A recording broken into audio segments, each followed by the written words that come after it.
After my video on dates blew my mind, showing that eating just a few dates can significantly reduce the duration of labor during childbirth and improve the progression of labor, when I saw that there were randomized controlled trials showing that peanut balls could decrease the length of labor, I didn't bat an eye.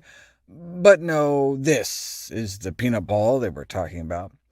But there are some surprising benefits attributed to nuts in randomized controlled trials, like how about a study on the effects of almond consumption on wrinkles? Where'd they even come up with the idea? Well, population studies have found that healthy diets are associated with less facial wrinkles, like a meat and junk predominant eating pattern was associated with more wrinkles, whereas a fruit predominant pattern was associated with fewer wrinkles. In terms of single foods, yellow vegetables and soy appeared protective, but wine may make things worse. Their thinking is that it might be the antioxidants in healthy foods decreasing the oxidative stress load, or the anti-inflammatory benefits, or protection from sun damage, or improved collagen production, or better DNA repair.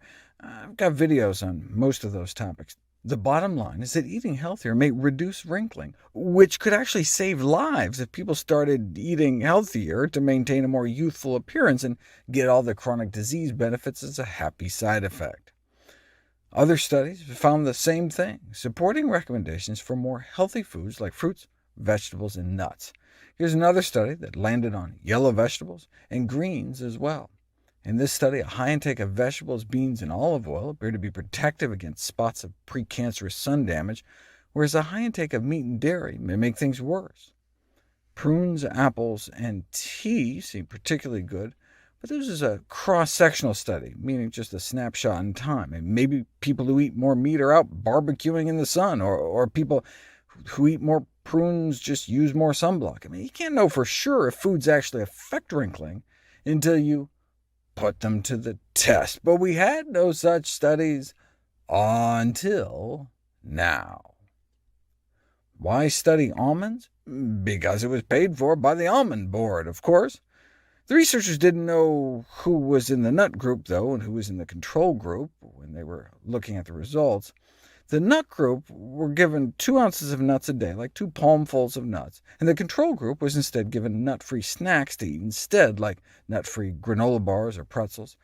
Before and after, they got high-res facial photographs to quantify facial wrinkle depth and severity using a computer-based photographic analysis, and boom! The almond group had significantly decreased wrinkle severity compared with the control group by the end of the 16-week study.